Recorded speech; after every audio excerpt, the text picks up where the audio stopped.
My guess is that many of you feel scattered, overwhelmed, or unproductive. With so many things to do, you tend to think, I just don't have enough time. For many leaders, the problem isn't a lack of time. The problem is a lack of focus. In this episode, we're going to talk about your most focused year yet.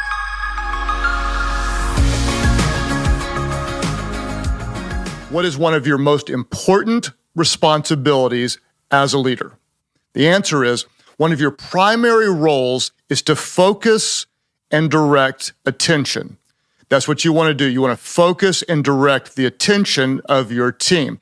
That's how you get results. You focus energy and attention toward the desired results. Now, if you're like most leaders I know, you may find the most difficult attention to focus is your own, right?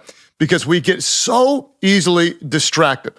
Let's talk about distractions for just a moment. The word distraction originates from a Latin word that means a pulling apart. It means a separating.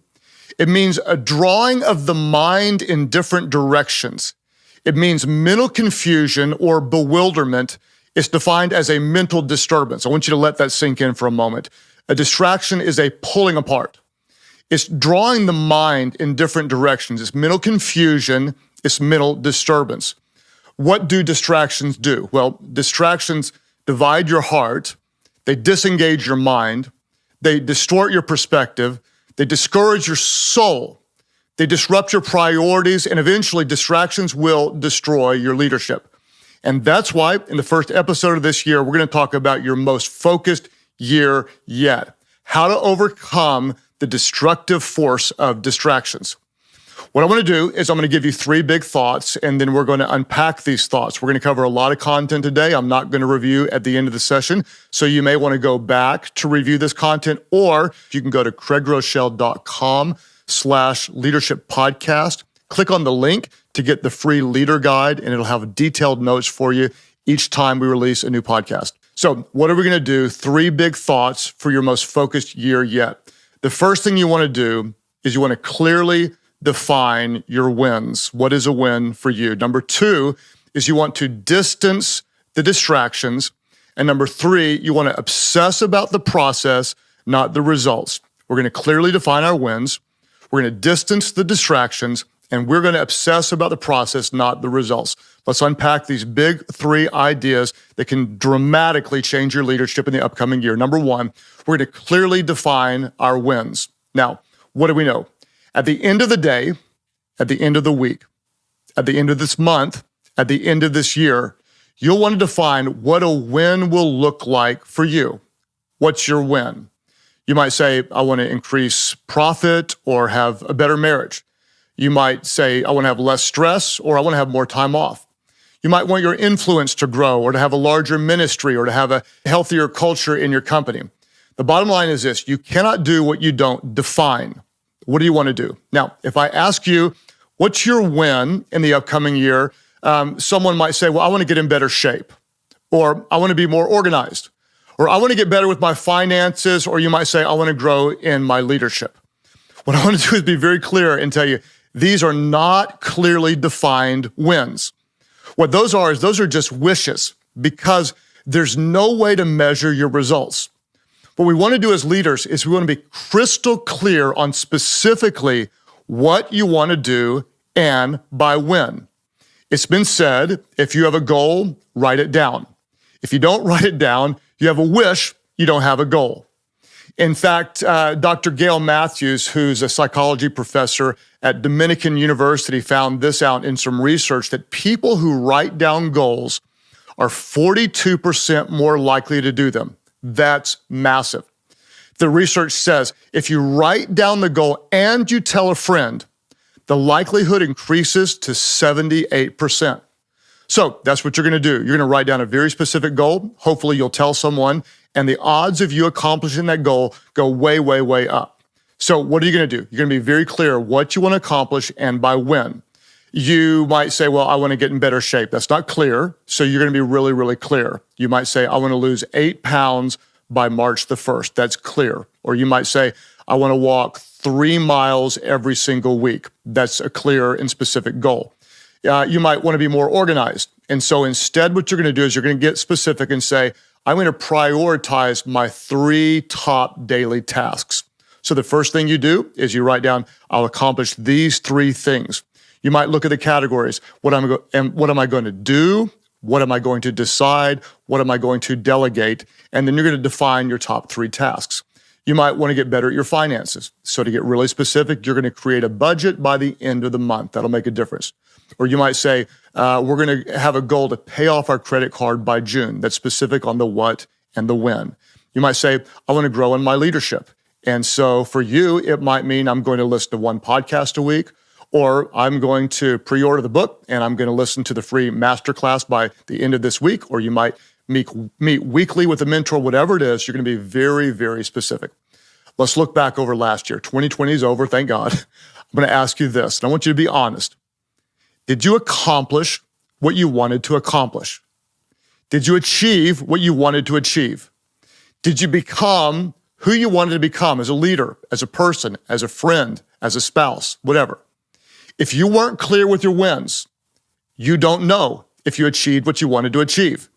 You likely, like so many people, may have drifted, floated, existed, or maybe just survived another year of your life.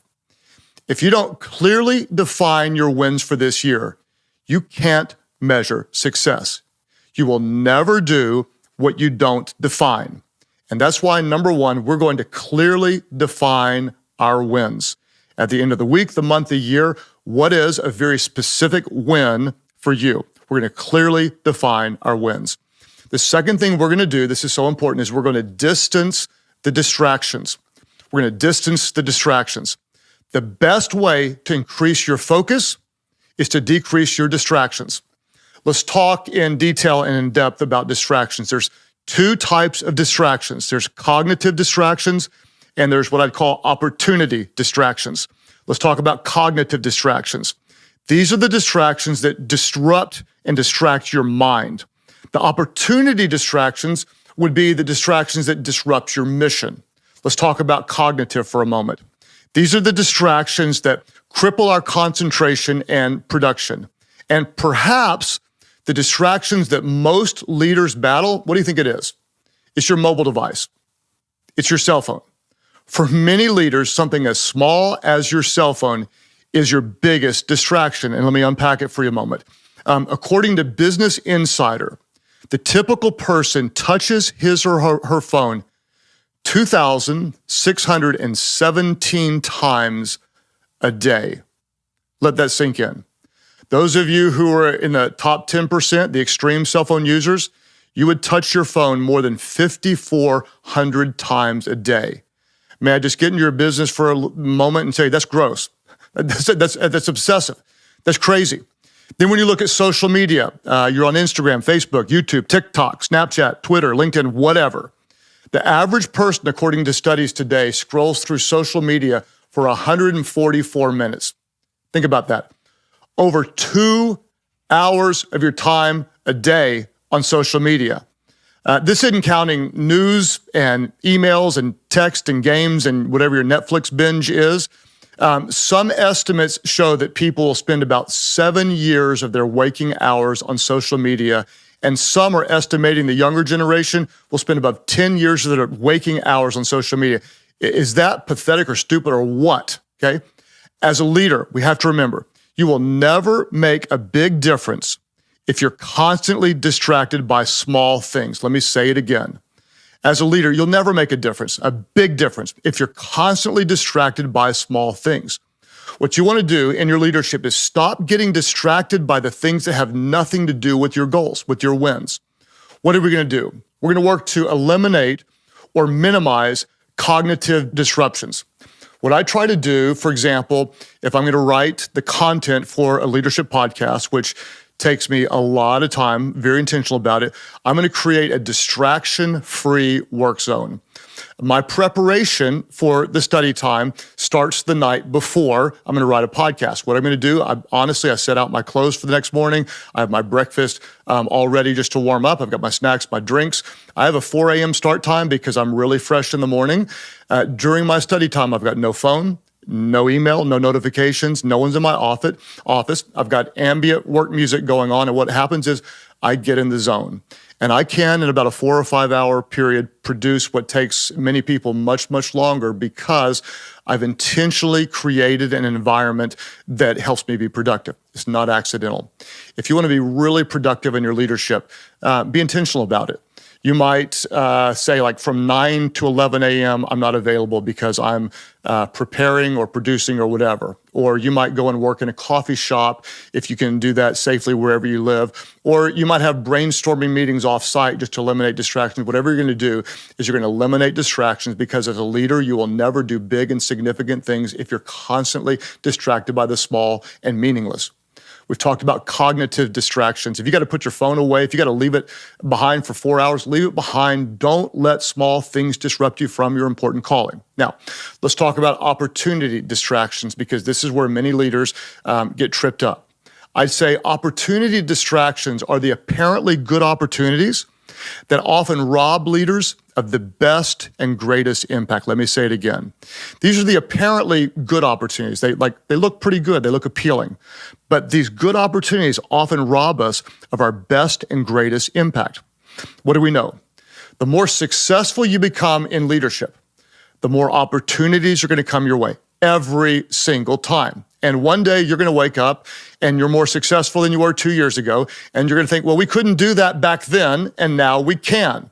And so you start to go through all the possibilities. We could release a new product line, and we could add a new location, and we could create a training video, and we could start a podcast, and we could expand to a new market. And these all might be good ideas. But as a leader, I beg you, refuse to be seduced by the good. Just because you could do something doesn't mean you should do something. With all your heart, fight the temptation to succeed at something that shouldn't be done at all. What do we know, leaders? Come on. True success isn't about doing more. True success is about doing more of what matters most. Here's the bottom line. When you say yes to an average use of your time, you're saying no to a greater use of your time. As Tim Ferriss says, I love his quote. He says, what you don't do determines what you can do. So powerful. Don't just plan this year what you will do, but ahead of time, decide what you won't do. For me, I often add not to my to-do list, I add to my to-don't list. What am I doing? I'm going to clearly define my wins. Then with everything in me, I'm going to distance the distractions. Whatever takes me off mission, off task, off focus, I'm going to distract that as far away from me as I can so I can stay focused on what matters most. Number one, clearly define your wins. Number two, for your most focused year yet, you're going to distance the distractions. And number three, so important, you're going to obsess about the process, not the end result. You're going to obsess about the process, not the end result. Why? Because you don't get results by focusing on results. You get results by focusing on the actions that get the desired results. Here's what we know, that this idea can change the trajectory of your leadership this year. The problem is most leaders obsess about outcomes and undervalue processes. This is such a big mistake. I want to try to unpack it for you. What do we know? We know that good outcomes follow good processes. And here's what's so freeing, is the bottom line is you can't control every outcome, right? For example, no one saw a global pandemic coming, which thrust some businesses into overdrive and others into bankruptcy. You can't control your competition. You can't control the economy. You can't control what's happening outside of your organization, but you can control your attitude. You can control your focus. You can control your effort. You can control your actions. Let's get really practical about this. Let's say you've got a project, you've got a goal, you got a vision. Maybe you want to write a book. And what you're probably going to do, like most people, is you're going to be gung-ho. I got a title. I'm going to write this amazing book. And you write for 4 hours and you get exhausted. It doesn't go well. And you got no end in sight. So you're discouraged. And then you quit and you feel completely stupid. What I want to encourage you to do is fall in love with the process of writing. Just be disciplined. Maybe your goal is really simply, I'm going to write 1 page a day. Doesn't matter if it's great, doesn't matter if it's not great. I'm going to write 1 page a day. And then when you fall in love with the process will eventually lead to the desired outcome. Maybe you want to become better as a speaker, and you try, and you're not very good, and you're embarrassed, so you give up. I read about a guy, I love what this guy did. He committed to a weekly process that would lead to his result. He just said, I'm going to watch 1 TED Talk, and then he took notes on what he liked, what he didn't like, what he was learning. Then he said, I'm going to write 1 10-minute talk every week, just a 10-minute talk. Then he videoed himself giving the talk to an empty room. And over time, this guy, this student, recognized what made some of the speakers more effective, and he got better at preparing and more comfortable presenting, and he discovered what worked and what didn't work. What do we see? The right process eventually leads to the desired outcome. Focus on the process, focus on the process, focus on the process. What are we going to do? We're going to clearly define our wins. We're going to eliminate any kind of distractions. Now, I want you to answer this question, and here's our one big thought. We're going to do this. What is the process that will lead to that win? You're going to define your win and then ask yourself, what is the process that will lead to that win? And what I'm going to encourage you to do as a leader is commit to a process that over time increases the likelihood of the desired outcome. Let me repeat it. Let's drive it in. What's your win? Clearly define the win. Distance the distractions, and then answer the question, what is the process that will lead to that win? When you can answer it, sell out to it. Obsess over it. Fall in love with it and attack it. And then realize along the journey that success isn't achieving the goal somewhere out there in the future, but success is pursuing the process today. You're successful when you do the right things today that lead to the right outcomes tomorrow. What do we have? We have a new year, which for many people creates a new mindset. And suddenly you can see we have new opportunities to make a real difference. Who are you? You're a leader. You have the potential to influence so many people for good. You can add value. You can create meaningful content. You can offer hope. You have the ability to change lives by creating jobs. You can help people discover their gifts and live their dreams. You can inspire people to right wrongs. You can help them to discover spiritual truth. You don't just impact this life, but some of you can impact eternity. So what are we going to do? We're going to have our most focused year yet. We're going to get focused. We're going to clearly define the wins. This is what a win is for me. This is what I want to do at the end of the day, end of the week, end of the month, end of the year. Here's what I want to accomplish. Here's who I want to become. Here's the difference I want to make. This is my win. Then we're going to distance the distractions. And finally, we're going to obsess over the process that brings about the right results. What do you know? Is that your life is too valuable and your calling too great to waste your life on things that don't last. What are you? You're a leader. And everyone wins when the leader gets better. Go to CraigRochelle.com/leadership podcast, and you can click on the link to get the free leader guide